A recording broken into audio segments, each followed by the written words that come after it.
What's going on, everyone, and welcome to another episode of the Duality Podcast, where our motto is living comfortably uncomfortable. My name is Ian Perez, joined by Jonathan Mercado, Victor Rivera, and Chris Zora. We're four ordinary dudes with extraordinary dreams. Jonathan, what's up, dude? What's good, everyone? Hey, welcome back. We got to come with some more energy. I got in trouble. My wife is like, hey, your energy sucks.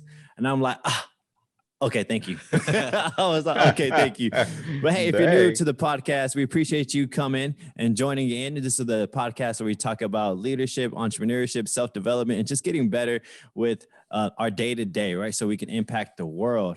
And something we always do before we get started in any podcast, we like to hold each other accountable, right? We go into the ring of fire where we, just talk about how our week was, how can we improve, what can we get better on, so that way we can keep moving, forward. So I'll just start off real fast, guys.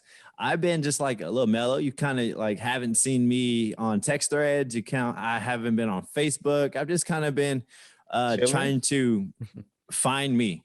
Right. Yeah. I told you, I went from a crazy week of leadership conference, crazy week of planning, building. And so I just need to find me, get grounded. And so I just kind of been on the radar. I haven't been operating at a high level, like, really like, getting a lot of stuff done. But I've just been reading. I just been working out, not really hard. I've been doing my cardio, not really hard. I've been taking a deload week. Does anybody know what a deload week is? A deload? It's a fitness tone. Deload.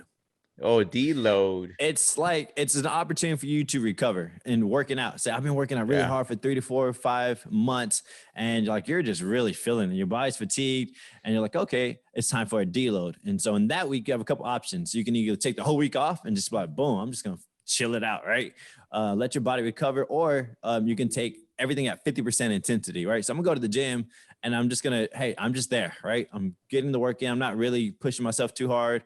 And that's what I did. I just took a 50% intensity week, right? I just got things done. Like I didn't do a whole 45 minutes to an hour cardio. I did like 30 minutes while I read. I'm being super intentional with my son and his development. So I'm reading the same book he's reading. And I've never done it before. I've always read the books first. And I'm kind of like spit the nuggets to him as he's reading it. Like, oh, did you catch that? But now we're reading it together. And that's big. So I like that. More accountability of me, with reading and stuff like that. But hey, that's how my week has been. Improvements. I just got to turn up the intensity. Yeah. Turn it up. I think that's good, man. I think it's after pouring a lot out, like you're giving, you need that time to like, okay, I need to kind of like reload, right? Or deload, whatever. I wasn't even pouring out. They was pouring into me, like that leadership training. Oh yeah. Well, I mean, it's a lot of stuff like you were doing in short period of time, right? The cup was full. Yeah. So it's like you gotta. It's hard to put in that focus, like intense focus, like for a short period of time, and then a quick twitch. You had your switch. You had like your Halloween party, son's birthday party. So the craziest thing is building that fire pit in the backyard took forever. Legit, bro. Yeah, I thought it was gonna be a simple project. Simple project turned into I don't even know what I'm doing. So now I'm having to research, and then I had to research like every little part of what I'm doing. So that like the length of it, right? I was like, Jonathan, this is why you're not a handyman, because you have to start researching in YouTube and figuring things out, and that's not my jam right there. I don't like being out there putting stuff together. Liz hates me for it. So I just hire out. I know my skills, and I don't like doing any of it. If I could, if I had the extra bread, I would hire that out. Yeah. But it looked nice. Y'all see it? Yeah, I liked it. I showed Elizabeth. I was like, man, that's dope. I thought it was pretty dope. Paint, bro. Yeah, it looks so nice. You paint the cinder blocks, right? Cinder blocks and paint. Yeah. And just threw some wood on top of it. I was it. See, I don't even know what stained it. Yeah. See, I don't even know the terminology. Can you imagine me going to Home Depot, the way they look at me? Like, here's some dude with some tight pants, and they start asking me difficult questions.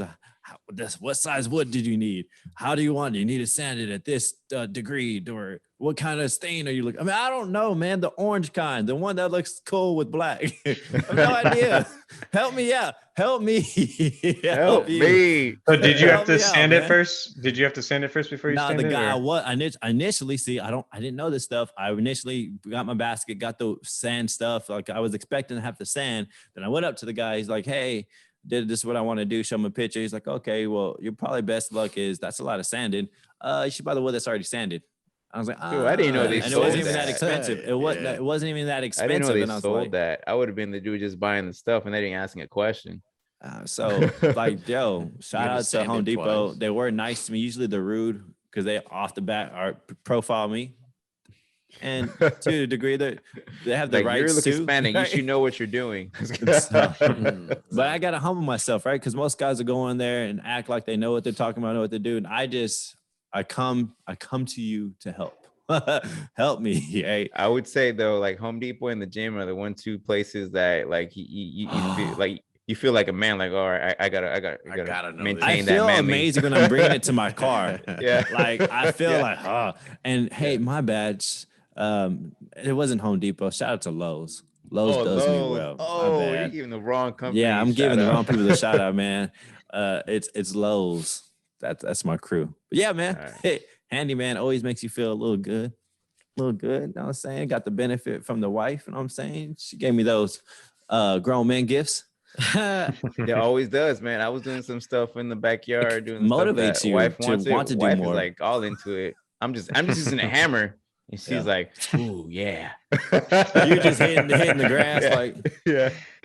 act like I'm doing something. It's been a while. All right, guys. Victor, how was your week, brother? Oh man, it's been good, man. I've been back in the back in the groove of just working out, man. Like I said last time, it was been a while. Like it was like 3 months really since my son was born. That I was like out of it, and then I got my flow going. I've been working out like 5 days a week. I've been knocking it out. And then I've been reading, or actually I've been doing the audiobooks now. That's helped a lot. So I got a little side gig, so I'm traveling a lot in the middle of the day, so that the audio just playing it while I'm driving. I'm driving what a book lot. are you reading now? Because I know you finished The Rock. Yeah, so I'm doing Love People, Not Things. I forget, something like that. It's pretty good. It's like I really got it because I liked there was something about money, and then like relationships that I liked. There were some other things. So it's pretty much the it's the same authors of the Minimalist. Harry Potter. No, it's like a minimalist. So it's like the dudes about like using the minimal type stuff or whatever. Yeah. As far as like material things, but I liked some of the other stuff. That's why I got the book. But so far it's pretty interesting. I just want to take something of it, like a different perspective of things, right? Than I'm normally. That's why I picked it up. I was like, oh, this is different than my train of thought. But hey, I think I could take some nuggets from it and apply it to, like, even if it gives you one nugget, it's so well worth it. Yeah, and so I liked it. So far it's so good. So it's pretty good. Well, I'm happy that you started working out again. I don't think people understand how powerful just working out consistently, how that makes you feel. Yeah. Plus, like, my love handles started to come out again. I had like That's already always a like, motivator, right? Yeah, That's always they were coming out again. I was expanding. I was like, God, Thanksgiving's coming, brother. If y'all aren't working out, you better start now. Don't wait, because you know how terrible you're gonna feel. You're gonna feel like crap, bro. You're eating at least 2,000 Let's just start calories working out plus. Now. Don't wait That day. And you're not doing nothing. You're just super sitting. depressed, bro.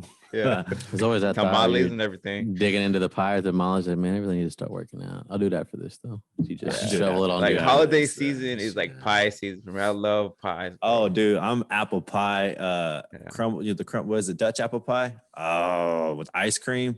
I actually had that this past weekend, dude. Nice. My wife out of nowhere when we had movie night with the projectors. Yeah. Oh, I heard that. I heard you got apple a pie. projector. Yeah. It was $50, and it was made the whole like bringing us It's together tight. as a family is that Yeah. if we can do it more often, it's a great investment. Fire pit, Yeah. great investment. Projector, great. We ate dinner together outside for the first time. Outside. That's pretty cool. We've been having a patio. We've never Yeah. been out there. All right. So- What you got? Vic, Chris, Topher.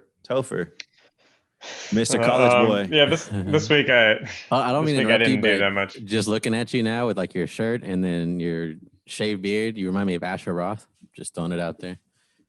Is he- Rapper. No, but who? none of you. Is he Okay. in porn? No. Oh. Okay. Well, it's evident that I'm younger than both of these two dudes, so never mind. Asher Roth. Asher Roth. I gotta I love Google that. college. Yeah. All right. You look like you should be on the movie Facebook. Oh yeah, it's They not gonna even turn to a movie roast Facebook, fest. It's the, Just- what is it? What is it Roast of called? Chris Zora. The rest of Chris name the Social podcast. network. Yeah, social network. That's what it's called. Thank you. What's up, Chris? Talk to us, man.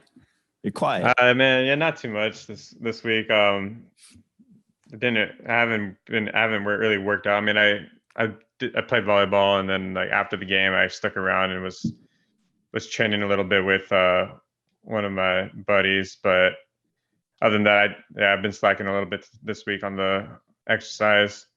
Just trying to figure out which book I want to do for the month. I'm still trying to figure that out. But yeah, I mean, other than that, it's just been emailing a lot back and forth between It's the crazy. lender, the title company, the talking to our broker. Like, just that's been taking up a lot of my time. Just trying to Communicate with so figure many out different how people. this is all going to go down, because there's so many different little factors that go into it, and like just trying to coordinate everything, because yeah, it's being Yeah. out of Out of state, state. it makes it more of a challenge. But I think Ah, shit. And he's gone. Never mind. Oh, okay. He's back. yeah. Yeah, you definitely need to get this real estate going. You need to update your Wi-Fi. Actually, my Wi-Fi is great. I don't know what the fuck happened. I mean, I don't know why, but you glitched for a second. It was like Yeah. a split second. No, But for real. To me, you were good. For us, it was like 4 seconds. Really? but- No, for me, it was like a split second. It's But all I'm good. hardwired, so It might be Jonathan's Wi-Fi. Then don't blame me. No, Yeah, just- man, you some my hardwire Wi-Fi, guys. I run Zoom workouts all day long, no problem. But yeah, man, shout out to Chris. It depends on who we're working with, who we communicate. The person that he's having to work with now communicates more with Chris, and I can see the text. Or sometimes they forget to CC me. Sometimes they have the communication. I don't know what's going on. Chris texts me, "Hey, did you see this?" I'm like, no, I didn't see nothing. What do you want? Yeah, for some reason, like they always just met. Like it's just me and like the actual lender that we were dealing with. Like they don't even include Natalie a lot of times. So that's It's like with our email, sometimes it just depends on who. Sometimes they just probably forget how many people they need to connect in the email, right? I mean, all you have to do is reply all, but they all. I will say this, man. Come from the corporate world where I used to work. Yeah, some people just don't get it. They're like, "No, man, reply to all." Like every time, please reply to all. I Please feel reply like to we're all. I feel like we're not even in real estate. We're in the business of emailing and communication, emails and communication, right? I feel like that's our a lot business of right real now. estate. Honestly, that's a lot of real estate is emailing You and, wouldn't even know. communicating. You wouldn't even know. You have to communicate with so many different people and get people all on the right page. That's been the biggest struggle with real estate, is how to get every single one of the teammates at the same there. page Yeah. and communicate. And it's hard because people don't reply all. And so you have communication that's not going to everyone. And some people are like, well, what's next? Are we done to that? Y'all did that? Or shit, what's going on? God damn it. All right. You okay? Mr. Ian, I'm fine. I wanted some alcohol, but I'm good. I got some. I'm drinking for you. Are you? Jelly. What is that? Oh, we don't have jelly. That looks Let's like just throw was it that out Love there. Street? It's a carbot. You Yep. are drinking alcohol. Bro, this has been my jam for like the past 2 weeks. All right. Anyways, I was gonna text Sorry, you I and say bring interrupted. Go alcohol. ahead. I thought about it. I should have. I was waiting for you to ask me because you're that person to ask. Ian's so considerate. I was Not figuring, today. but yeah, he Not wasn't fucking today. with it today. I haven't been working it like I should be, and the scale is showing. So I'm kind of upset with myself. On a lighter topic, though, I turned 31 this past. So today's Thursday when we record. So this past Sunday, I turned 31. I'm old as fuck. You're But it was fun. Yeah, out of this bunch. No, yes, yeah, by a couple months. You got me by a few months, but it was fun. I was blessed. I mean, although I woke up and I was sore, out of shape, I still looked up and thank God that I had air in my lungs and was able to get up and hear my kids, see my wife. So you got to take the small things, But other than that, work. I have like 10 minutes left of Think Like a Monk, and then I need to find another one. God damn it. Yeah, I've had that book for like 4 months. 4 months. 4 months. Nobody texts me about it, so I forget. I did notice though, because you said you're kind of in your groove, just kind of mellowing out. And I feel like if one of us falls out, and particularly you're like the battery of the group, and I feel like when you like level out, all of us like, okay, I'm gonna chill out just a little bit because he's chilling. Yeah.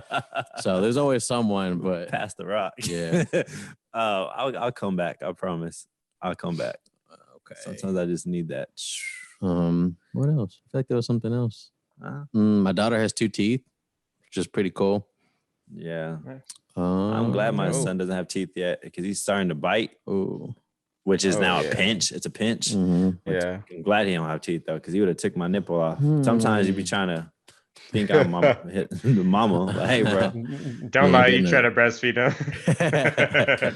Come here, right here. This is a firm boob. Hey, real quick, funny topic because it caught me off guard. I was super unaware of it, but we've been wearing these things for our entire lives, and I never knew the purpose of it. Of like people actually do this. Underwear. Mm-hmm. Who actually uses the pee hole? I do.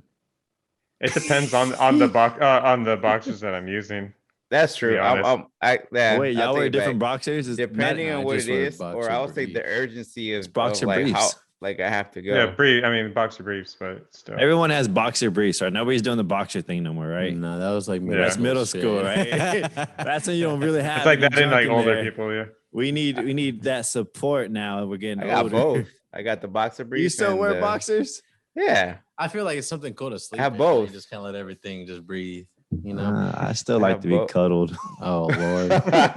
Hey, so yeah, should have put a disclaimer before this topic. Super curious on like who actually uses the pee hole because fun fact, I guess this is why I didn't know you had to use it because I guess it's for business people who tuck in their shirts so they don't have to untuck in their shirts. They can just try to find it through the pee hole.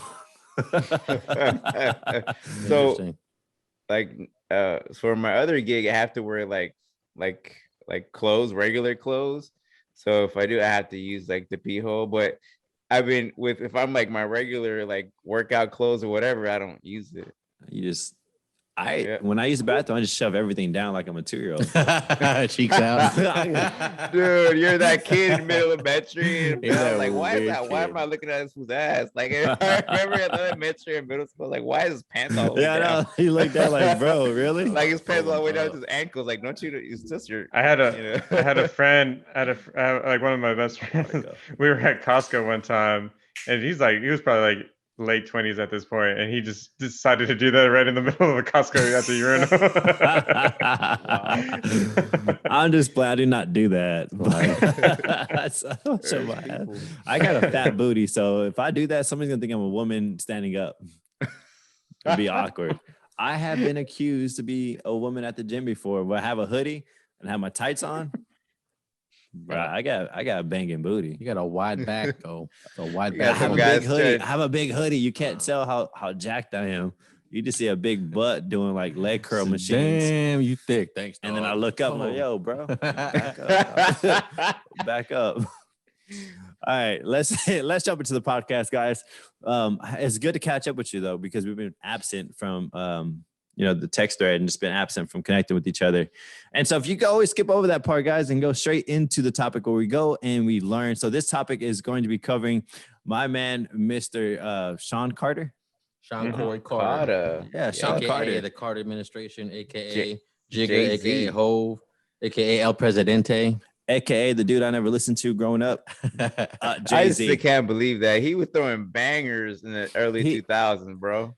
Even in the 90s, man. No, he's a wordsmith for sure. But Yeah, like I 90s, told you but guys like, earlier, he blew up in like 99, 2000. That even to this day, I don't listen to the actual words first. I beat and sound of the artist, and then I listen to them, and then I found out the whack with the words. You should hear the blueprint.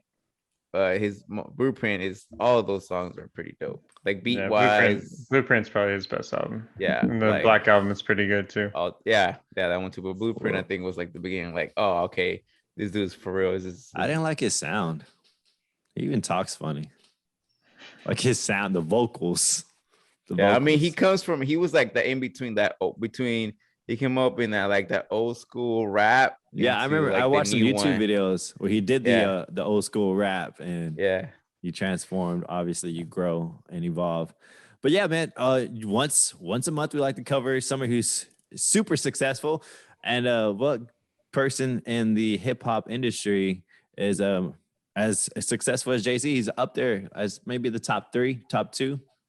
I don't know who top 1. He's the first rapper to become a billionaire. So the first rapper to become a billionaire. I just did some research, but it was like this. He was like the second rapper to make the most money. So I don't know. Maybe he's the first now. I have no idea. But hey, he's super successful. Billion, million. It's more than what we got. So how can we get to a point where we can impact and grow and in an environment with abundance like these guys have, right? They're the 1%ers. What traits, where do they come from? How was their early life, midlife, and the current, like what's transpired this monster, this mogul, who's not just a rapper, who's an entrepreneur, he owns restaurants, sports teams, record labels, his own streaming for music. Like this guy literally just is a business. He has actually a quote. He's like, "I'm not a businessman. I'm a business man." And I was like, "Whoa, deep." That's probably his most iconic quote. Yeah, I had no idea. Like I said, I don't even know who this or guy lyric is. But he's Beyonce's husband. What we're gonna do is we're gonna go over, find some some characteristics of successful people, so we can get that affirmation of like, man, these are some traits that we probably need to acquire somehow, some way, and then how we connected with them individually, like what resonated with us, and how can we take some of his story and apply it to ours to help us to help better us on our journey. So without further ado, let's jump into it. My man Victor's probably gonna take it off. We watched the same YouTube video documentary about this guy, and when we do these research, we do topics, we spend hours in. Like there's hours in that goes into this. It was like 3 hours for me, YouTube video, but I had the time. I have days at camp. I have the kids put on the YouTube video, do some research at the computer, and it's a no-brainer. It's easy, it's quick, and there's always some learning that comes with it. So Vic, take us on this early childhood journey. Was he rich? No, man. So I mean, I relate a lot to him just because he comes from like a big city, like ghetto type of place. Like you? So he was born in New York City, grew up in New York City, in the projects. In Brooklyn, Brooklyn, New York, the Marcy Project. So that was a street. So I didn't grow up in the project. I grew up like around there, but I'm gangster like that. He grew up around it, and what he means by around is the 3-story houses that were around the projects. That's what he grew up. I wish in the suburbs. In the suburbs, I wouldn't say. I wish I grew up. I was around the projects, aka I'm suburbs. in the suburbs now. But no, man. So New York City. I grew up in the projects, and he grew up in an era where there was the cocaine epidemic or the crack epidemic. So that 80s, like 80s to early 90s. So he grew up in a rough neighborhood, man.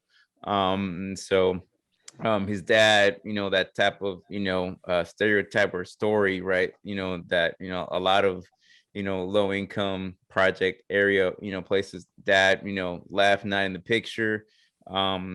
Mom was there but not there, meaning working, trying to provide. So a lot of him and like kids that grew up in these projects is that they kind of raise themselves almost, because they're by themselves a lot. they'll run a lot of crime and things of that nature. And then just survival. It's not even on them. It's just their environment of having to survive. Like, what can I do to survive? They only know what they know, the streets, right? And that's exactly what kind of happened. Like, he got into also that, like, he, you know, he raps about it, but you know, he TikToks about it too, where he got into the game where he's selling crack, he's selling drugs, he's out there hustling, right? You know, he was hustling. And so definitely that is like his background. That's where he comes from. And then like in around, you know, like teenage age, you know, he starts picking up like music, right? He starts to get interested in music, hip hop, rap starting to come up in the 80s, right? And so I would say a lot of the rap hip hop started in New York City. So that comes up like while he's growing up.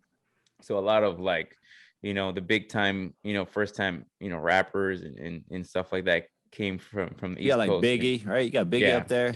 Yeah, Yeah. he actually went to high school with Biggie Yeah. and Busta Rhymes I didn't know that What? until and AZ. yeah. Yeah, even like most, I would say, even from that Marcy projects where he's from, like Most Def comes out of Yeah. there, that same Okay. project. And then also Lil Kim, same project, same area. I was like, oh dang. And so No, what about Puff Daddy? New York I'm City, not sure. different area, yeah. Oh, Different, okay. different spot. Because I know he was Yeah. around that same time frame, right? Yeah, And him yeah. and kind of Jay-Z almost did like the same thing, right? You start rapper and then you turn into this mogul, right? You Yeah. start, Yeah. okay. I just But, wonder if I did that shit together. Hey, bro. Yeah. I think Puff Daddy's a little older. It's like he was a little bit before, like Yeah, he was kinda started closer. the Oh, trend. He that's kinda right. started the trend. He's the one Yeah. that mentored Biggie, right? He was the one that was behind the scene producing. Okay, I got it. Maybe. Yeah. But yeah, man. So he comes out like in that, you know, mold, as far as, you know, and it started, you know, interested in music and then rapping and stuff like that. And once, you know, he started that's kind of became his passion as far as early, you know, childhood. But you know, I don't have like a lot of info as far as that, but you know, there's a as far as an instant where, you know, the crack epidemic is like, you know, happening. A lot of people are like, you know, going into this. Like his brother was actually an addict of crack, and then I think Ian mentioned it earlier, but that his brother was like so much in it that, you know, he stole his Jay-Z's jewelry to get drugs, and then he shot his brother for stealing Jay-Z his shot him. jewelry. Yeah, in Yeah, I the think he was shoulder. 12 years old when he did that too. Yeah. Yeah. Mhm. So he raps about it in his lyric. He raps about how, like, you know, his brother, and then he said he in his lyrics said he closed his eyes and pulled the trigger. Like he didn't even like look, Yeah. you know. So that's crazy. So I would say a lot of I was gonna say, let's dissect his early life, right? Yeah. How Yeah, do I you was gonna think his say- early life impacted him to become this billionaire? Is it Man. correlated? Is it not? Like, what maybe we can take from his early life and maybe we can take it and apply it to ours? Like, what kind of traits did you see? Yeah. I mean, I feel Like, like most of those rappers that came from, you know, their neck of the woods. I forget where you said they came from. I can't really. Marcy Project. Marcy There Street. you go. Like it was the need to live, right? That was their way out to get out of there, right? So I feel like once you get out of that, you become a dog in business, so that you never have to go back to it. And then also at that point when you have kids, you know, You're like a 1% to get out of that though, because you only know what you know, right? That's why the projects are still the projects, because you're in there. It's so hard to get out because you get surrounded with this mindset. Like, this is it. This is the best that it's going to get. Right. Because they look at JC as like, he's an anomaly. Like it's not for me. It's not in the cards, whatever. And so I think being in a situation like that, like it sounds like, hey, I wish I was brought up in a situation like that so I can be like Jay-Z. But in actuality, and it's super rare. Even he says it, that I'm an anomaly, that, you know, most of the time this never happens to any of us. Right. Yeah, so the things that I took from his childhood, or just like his youth and just growing up into his early teen, or like his late teens, early 20s, There's a few things. Like, so the first thing, we were talking about him being a drug dealer, especially with the crack business. He actually applied. I mean, he like when he was dealing drugs, he was learning business. Like, and he was really good with the numbers. And so like he used, I mean, he developed an actual interest in business. And so he definitely used that later on and throughout his life to get into, like you kind of Jonathan mentioned, you meant a bunch of different businesses, from sports bars and restaurants, and like you were saying, the streaming, like the music streaming, and Yeah. owned a part of the Nets for a while, sold it so he can start Rock Nation and become like an agent for athletes, and just so many other things like the alcohol business, and No, yeah, there's you're so true. clothing, and yeah. His entrepreneurship started while he was hustling the streets. I resonated a little bit more with the decision because during the crack pandemic, you're in the projects, you're either one or two people. You either sold the drugs or you're an addict yourself, right? So the decision somewhere inside him was like, saw an opportunity and chose the latter, right? I'm going to actually he saw a problem and an opportunity for something to inside him to choose the harder part, which is go hustle the streets versus become an addict and forget all your problems. That showed like maybe there's some DNA inside there, or maybe there's a bigger why. Maybe he was in a different situation. Well, actually, it wasn't. His brother and him grew up in the same situation. So let's speak about that. Like, how did one brother go to become an addict and one brother used it as a way to make bread and, grow his hustle and start his entrepreneurship journey? What do you think happened here? Like, even though we don't have any background on his brother, how can two different people split paths here? Yeah, dude, I think it's just That's just interesting. Yeah, I think in our own, like you can see it in our own families how we're different mindset. We get brought up the same way, and then one takes off in a different direction. So I think in his mind, he saw what was going on, like he hustled and everything like that, but in his mind it was like I'm sure he has seen a lot of stuff in an early age where like crap, like I don't want to end up like that. Like he had to sell. Imagine having to sell to like a drug addict. You see them every day, like, oh, this person's tweaked, like he's tweaked out.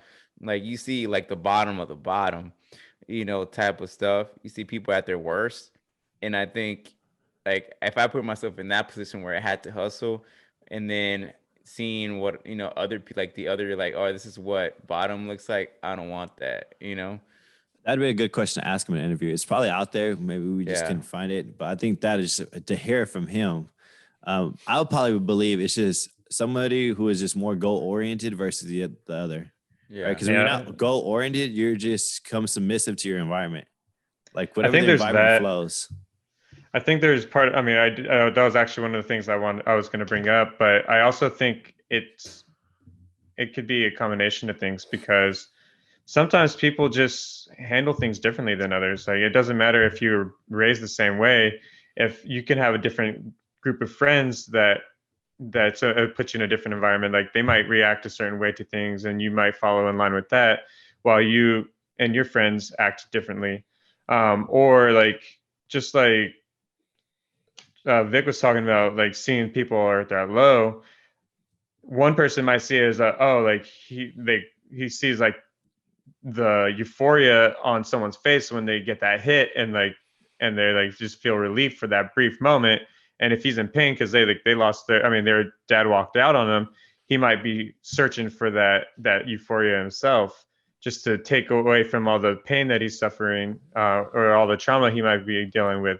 Whereas like Jay-Z approached it differently. He's like, well, I don't want to stay in this situation, and I want to work towards something, so I don't have to resort to going to drugs and like just doing, I don't know, just living on the streets eventually. I think also in these areas, I would say if you show talent on something, it could be sports, rap, or something like that, they typically try to also like direct. It's funny, but like people that are hustling, older folks, in sort of like a mentor type of way, if you show talent in something, they'll try to deter you from like going in this path. Like, That's true. like if someone has talent in basketball, a lot of like the best basketball players, some of them grew up in the same like type of environment, and they're always being shielded. But like, nah, he's gonna go somewhere. Let's protect him from like the gangs or the all this other stuff. So I'm pretty sure in some way he showed talent with music and stuff. And then I'm pretty sure someone said, hey man, you got talent here. Like us, we don't have this. We hustling because we have to. Like you can get out of this with your talent. Yeah. No, you're right. Let's jump in. What you got? I was gonna say, but like even though he had talent with the rap and everything like that, he still struggled. I mean, no record label was still signing him. That's what we're about to go into. Transition. Yeah. Okay. Yeah. How did he start his rap career?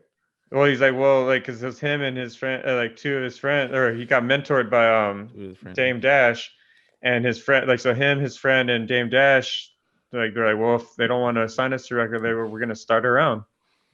And actually, one of them, Jazzo, was his mentor. Jazzo actually already had an album. Jazzo had an album. He struggled afterwards. Rapped on some of his stuff. Yeah, he had rapped on people's stuff, but like when trying to actually get a record label, he wasn't having success.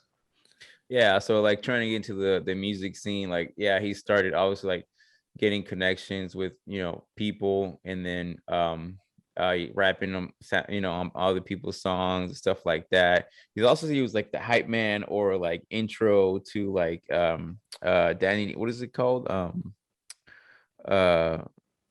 Not Danny Kane. Big Daddy Kane. Yeah, Big Daddy Kane. There we go.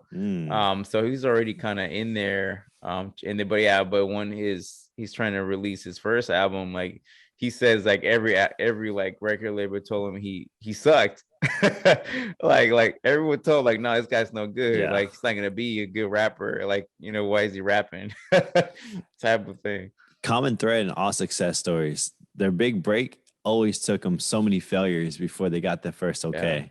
Like that's a very fucking common denominator in big success stories. It's like the 8th, 9th, or even 10th no, or the 10th you suck. Your break is coming when you're about to break. Like when you're in your worst and feel like giving up, it's coming. You just gotta weather that shit, right? Every great entrepreneur has that resilience to weather it. I want to break apart that part, all right, of him starting. What did he have to do to get started? Like, let's take self-development. What do we have to do to be able to jump in a new arena? What did he do? I think I would say this, like he surrounded himself with like dogs, because those two friends that he had, they all had kind of the same mindset. Like, all right, no one wants us or no one wants you. You know what? Let's do it ourselves. So he put himself in an environment. But not only did he put himself in that environment where he wanted to be in, he got mentored by somebody who was already who had a little bit of success, right? So he was like, okay, cool. Like we wanted to be in real estate. What do we need to be in real estate? Cool. Let's go throw ourselves in that environment. Let's go get mentored. We bought courses, right? That's the same exact thing. So it's a very common theme. You know what you want? Let's go put yourself in that environment. Let's go get mentored. Let's go get some wisdom. That's what Jay-Z did. All right. Jazzo mentored him, who had an album. Then they struggled to find who was going to, put out the next deal, and they struggled. And then what was the next piece? After they struggled, what do? They created their own. A great entrepreneur does what? What does all great entrepreneurs do? They solve what? Problem solve. They solve problems. Boom, boom, boom, right? Throw yourself in the environment, get mentored, and you're going to hit obstacles. Great. Solve the fuck out of them. 1 + 2 is 5. Let's go. And one thing, like I actually just saw that he had I know. I was waiting for somebody. I was like, come on. That's 3, bro. I know. But yeah, like I was gonna say one thing. There was actually just like a video, I guess, that went viral just yesterday. There's like this little girl that's like 11 years old, and she's from New York, and she interviews all these all these Oh yeah, yeah, celebrities. yeah. I saw And that. like, so he was like, she was asking him about his success a little bit, and he just said like the biggest thing is you just have to believe in yourself, and you have to have that confidence to actually go and do it. And when I heard that, like, and after reading what he said, like, I mean, it's clearly he had the confidence in himself to just go out there and start his own record label. And I mean, you have to believe that it could be successful, or else you're not gonna push yourself to get to that level. You Yeah, gotta I have think the he's got, vision. yeah, the vision, and then you have to believe in yourself, and then, but at the same time, you gotta have that leap of faith, right? Like, all right, I'm not gonna take a no for an answer. I know I'm good. I know I got this, right? You're telling me no. You're telling me I'm not good, but you know what? You're wrong. Like, I got this. So I think a lot of, That's a I love slippery that slope, though. piece. Yeah, huh? That's a slippery slope. I know, but I think you got to have that. I think also like surrounding yourself with other people, not to gas you up, but also to like kind of like help you be like, all Yeah. right, we're not gonna just, again, it's a leap of faith, but also you got to have a plan and stuff like that. They obviously had like, okay, this is good in the music industry. You just got to put yourself out there. You got to put your stuff Yeah. out there, because you never know what's gonna trend, people are gonna like, you know. Let's just say the music industry is one of the hardest things you can ever get into. Yeah. You think like public speaking is the number one fear? Try singing or rapping. Yeah. That's a whole nother level, bro. Whole nother level. So Yeah. shout out to And it, anybody that has to put themselves out there like that and expect feedback of like that kind of feedback of you're gonna be told a lot of times you suck and somehow still have faith. yeah.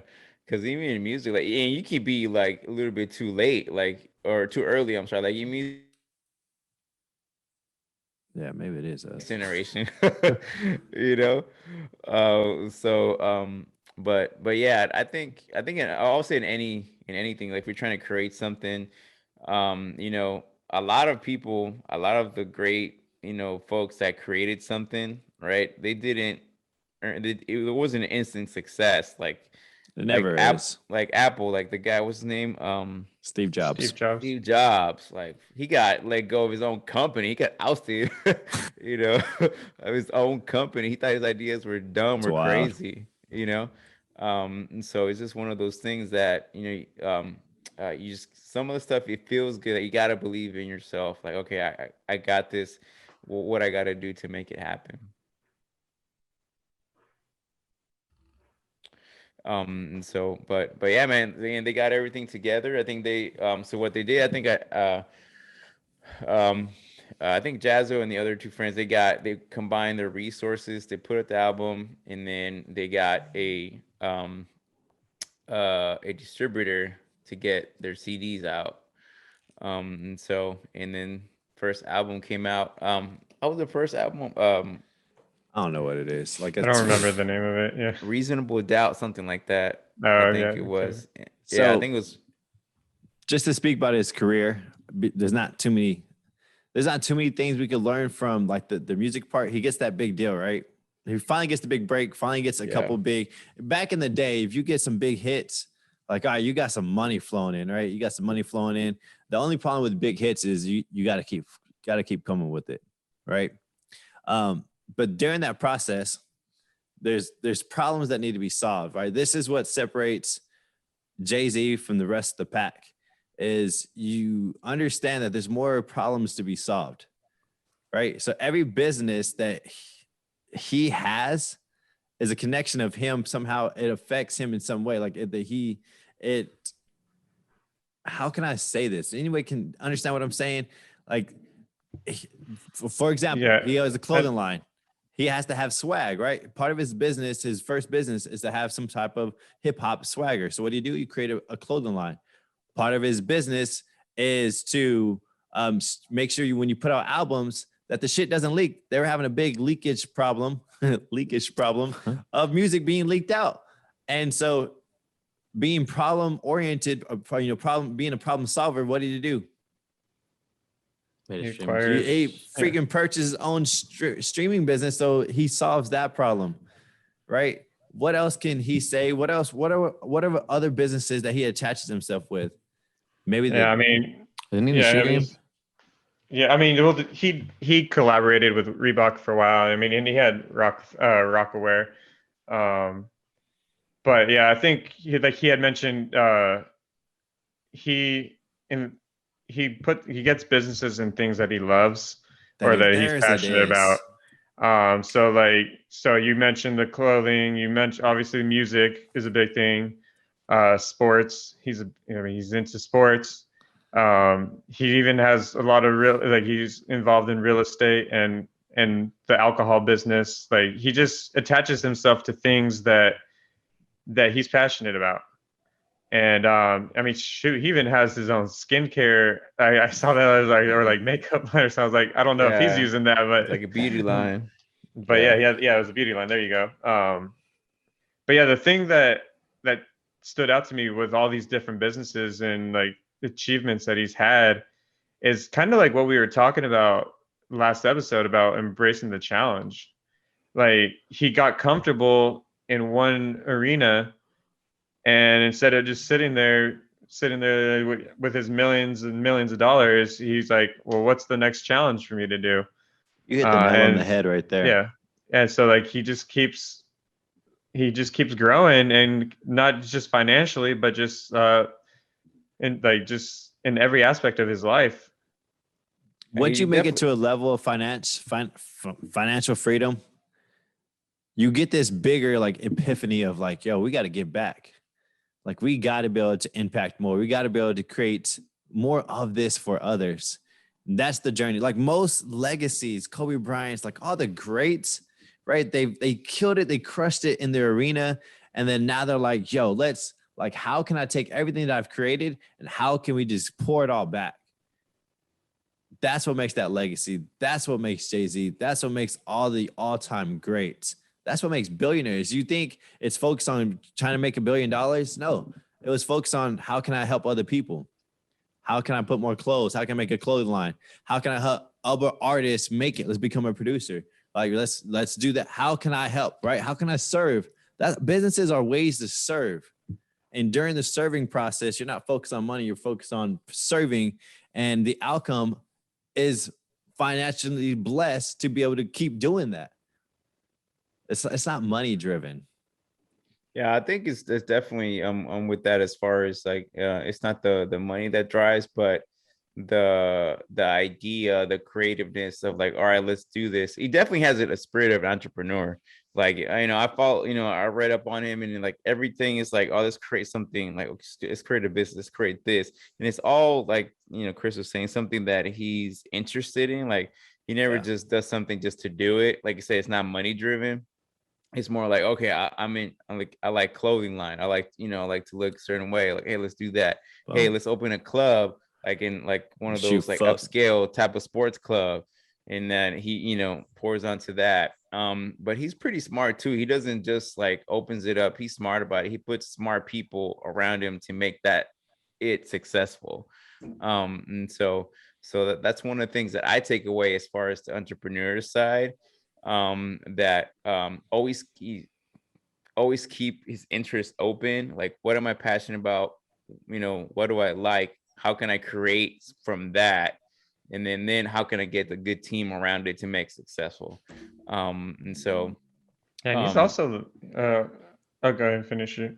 No, I was saying, okay. I think that's like my biggest takeaway as far as from an entrepreneur's side is that he's always thinking about the next thing, right? And it's always, like I said, it's always it's something that he's passionate about, that we're not, it's mostly selling a service almost, rather than the Rockaware, but everything else is more of a service, like an experience type of thing. Yeah, and he's pretty like great marketer marketing. Like, I don't know if you guys saw, like he had started an Instagram. I guess he had never had an Instagram, and he just started one just for one day, got like 2 million followers or something like that. Just posted one picture or clip or something for a project that he's producing, got all the likes, got it out there, and then the next day deleted his it. I account. saw that. And Ian, I you was got any like, I mean, takeaways damn. from this guy? What can you take away from this guy that you can apply it to your life? You don't have to go get a piece of paper like a diploma to become great. Like, he didn't even finish like high school, and I think that that mentality of you got to go to school. I mean, obviously, if it's for you, like Gary Vee says all the time, if it's for you, go do it. But if it's not, don't waste your time going after something you're not going to enjoy or want to do. And for him, I mean, it started out as a necessity, and then kind of something from a past podcast of humility. Like, he hit a point to where he saw that this world is bigger than him, so he wants and has to give back. Like, he's obligated to do it because this world gave him what, you know, he's worked so hard to get. And I think that mentality of like, get to that point so that not only can I give back to my family and generations beyond, but I can give to other people right here and now that you might need it.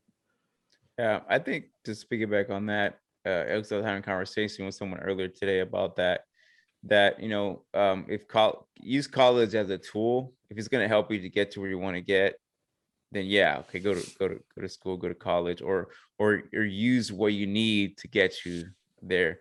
But don't just think, oh, I'm gonna go to college and that's gonna give me everything I need to know to be successful at something.